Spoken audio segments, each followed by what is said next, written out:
नमस्कार, स्वागत है आपका और आप देख रहे हैं अपने यूट्यूब चैनल रीमी की बात। यह वीडियो है शिक्षक ट्रांसफर, सेवा निरंतरता और प्रोन्नति। जी हाँ, शिक्षकों के ट्रांसफर पोस्टिंग की प्रक्रिया आपको चल रही है। बहुत सारे शिक्षकों की शिकायत है, उनमें निराशा है कि उनका ट्रांसफर नहीं हुआ है जिला आवंटन के बाद भी।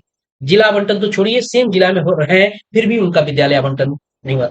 उनके लिए खुशखबरी है, जल्द ही उनका आपको ट्रांसफर होगा। सभी को मिलने जा रही है सेवा निरंतरता और प्रोन्नति। और एचएमएसटी के लिए उनके पोस्टिंग और वेतन से संबंधित जो बड़ी खबर निकल के आई है और बड़ी बात निकल रही है, और ये प्रामाणिक बात है।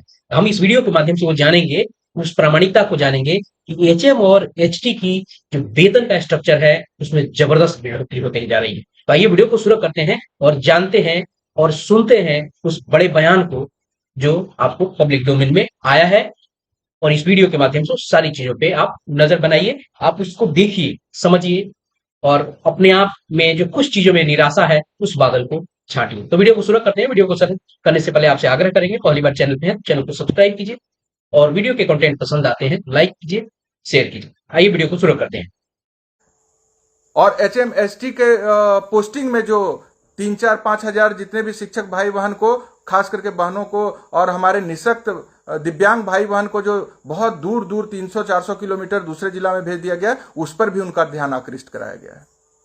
और हम उम्मीद करते हैं कि उनको समाधान मिले, उनको भी समाधान। हाईकोर्ट का, माननीय हाईकोर्ट पटना का कुछ निर्देश था, उनका अनुपालन किया गया है जैसा हमको जानकारी दी गई, और उसके कारण ये जो मेरिट के आधार पर लिस्ट बना है नियम से, उसके कारण कुछ उत्पन्न हुई समस्या, उसका समाधान करने का मांग किए एचएमएसटी दोनों का। जिन लोगों को ऑप्शन विकल्प का जिला नहीं मिला है, उनके लिए कहे हैं कि सर इस पर निश्चित रूप से न्याय होना चाहिए और उनके साथ न्याय एक निर्धारित समय सीमा में किया जाना चाहिए। तो उनसे एचएमएसटी के पोस्टिंग पर भी हो गई। तो सेम अभी जो ऐच्छिक स्थानांतरण था और एचएमएसटी का पोस्टिंग था, उस पर आपको हम जानकारी दे दी। आइए आप प्रमुख मांग पर आते हैं। एक बार शेयर कर दिए, राइट साइड में शेयर का बटन है और सबको जोड़ लीजिए। जो अभी तमाम शिक्षक भाई बहन जिनको स्थानांतरण चाहिए या कुछ भी चाहिए, उनको सबसे ज्यादा इस साल में क्या चाहिए? सेवा निरंतरता। चाहे वह कौन हो, विशिष्ट शिक्षक बने हो वो हो, या फिर विद्यालय अध्यापक बने हो वो हो, विद्यालय अध्यापक, प्रधान शिक्षक, प्रधानाध्यापक, जो भी नियोजित शिक्षक से इन पदों पर गए हैं, उनको अपना सम्मान, उनको अपना वरिष्ठता बनाए रखने के लिए, सीनियरिटी बनाए रखने के लिए सेवा निरंतरता। 20 साल 15 साल का सेवा कोई खत्म कर देगा, ये बिल्कुल कहीं से उचित नहीं है और इसको होने नहीं दिया जाएगा। तो सेवा निरंतरता पर एसीएस महोदय ने स्पष्ट शब्दों में कहा कि वित्त विभाग से परामर्श मैं करूंगा।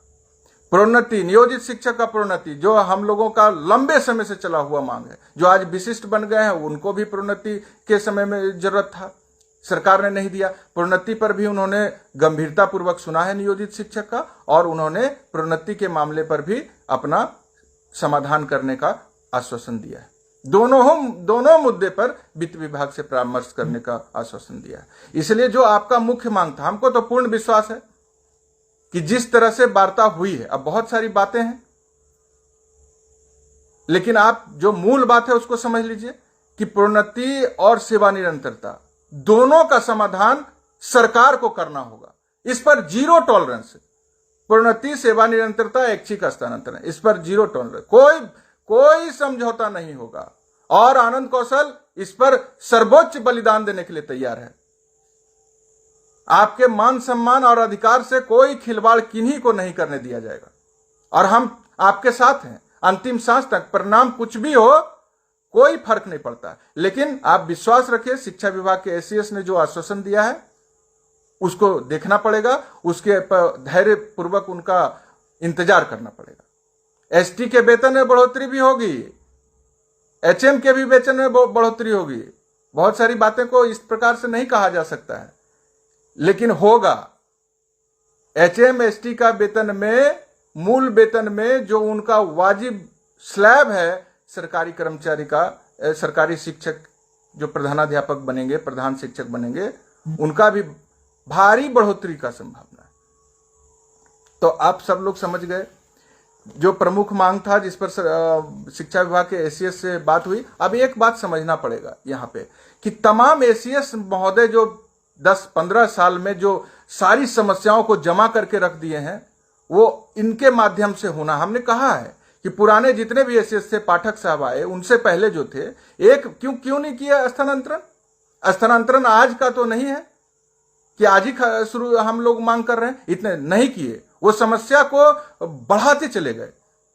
लेकिन हम सिद्धार्थ साहब से कहें कि फिर आप अगर ये समस्या का समाधान नहीं कर दीजिएगा तो फिर ये दूसरे एसीएस महोदय से भी संभव नहीं होगा, क्योंकि कई एसीएस महोदय को हमने देखा है ट्रांसफर इतना ज्वलंत हम लोगों का समस्या था 19 में, जिसके चलते हम लोगों ने जेल तक पटना में जाके संघर्ष करने का काम किया। 20 में नियमावली बन जाती है कि अंतर जिला स्थानांतरण महिला का होगा, पुरुष को म्यूचुअल स्थानांतरण मिलेगा। लेकिन 20 से 25 तक कई एसीएस आए गए, किन्हीं ने इस पर संज्ञान नहीं लिया और संजीदा होकर काम नहीं किया। आज सिद्धार्थ साहब इस पर अगर संज्ञान लिए और संजीदा होकर काम कर रहे हैं तो निश्चित रूप से धन्यवाद के पात्र है, और धैर्य भी रखना पड़ेगा। ये इतनी जटिल प्रक्रिया थी कि किसी भी एसीएस महोदय ने इसको टच नहीं किया, टच भी किया तो सिर्फ बयानबाजी होते रहा। आज भी बहुत सारी शिक्षिका बनकर रहे हैं, जिला हो गया, न्यूज में चल रहा है, जिला हो गया, जिला हो गया, आपका विद्यालय मिलेगा, नहीं मिलेगा तो फिर सड़क पर महासंग्राम होगा।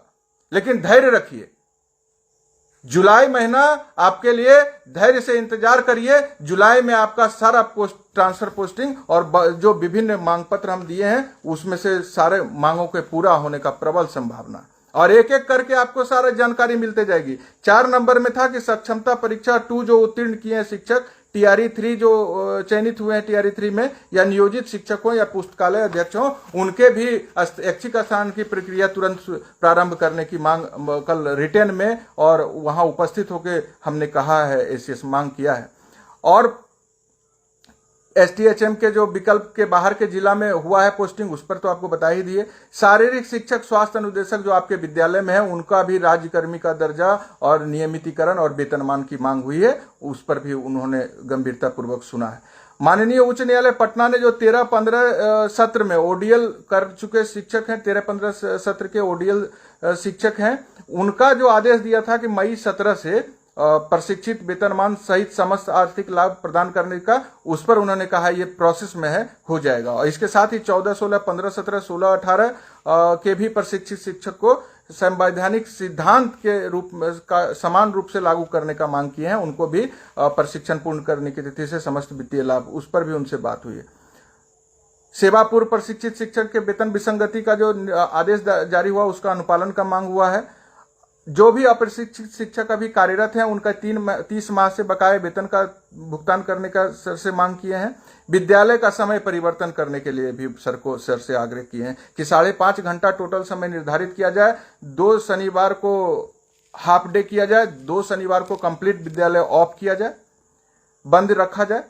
5 सितंबर को हम लोग का 1 दिन का वेतन पटना में शांतिपूर्वक प्रदर्शन के दौरान कट गया था, उसके लिए उनसे निवेदन किए हैं कि इसको जो स्थगित है वेतन, इसको दिया जाए, भुगतान किया जाए, सहानुभूतिपूर्वक विचार किया जाए। 10 फरवरी 2024 और 13 फरवरी 2024 को जो धरना प्रदर्शन हम लोग का था जिला में और पटना में, और उसका भी जो वेतन कटौती हुआ है बिहार के शिक्षकों का, उसके ऊपर भी उनको सहानुभूतिपूर्वक विचार करके मांग पूरी करने। तो जो भी आपकी समस्या है उसका समाधान के लिए उनसे आग्रह किया है। सबसे मुख्य बात है कि उन्होंने गंभीरता पूर्वक सुना है और इतने समय तक सारे बिंदु पर विचार भी किया है और स्पष्ट आश्वासन दिया है कि हम देखते हैं, हम इसका समाधान जहां तक संभव है, ऐच्छिक स्थानांतरण, प्रोन्नति और सेवा निरंतरता पर तो स्पष्ट कहा है कि हम इस पर वित्तीय परामर्श प्राप्त करके आगे की सूचना देंगे, तो आगे की कार्रवाई करेंगे। तो सारा बिंदु आपके पास स्पष्ट है। आप एकदम स्थानांतरण के लिए हमारी बहन से करबद्ध प्रार्थना है कि आपका भाई आपके साथ है, धैर्य से रहिए। इधर उधर कोई निगेटिव कमेंट मत कीजिए, निगेटिव कमेंट, उलूल जुलूल बात कोई भी किसी के बहकावे में आके मत कीजिए। संघर्ष के मैदान में उतरना होगा तो मर्यादा का पालन करते हुए हम लोग फिर से पूरे पटना को जाम कर देंगे और पूरे राजधानी को ठप कर देंगे। ये मेरा आपसे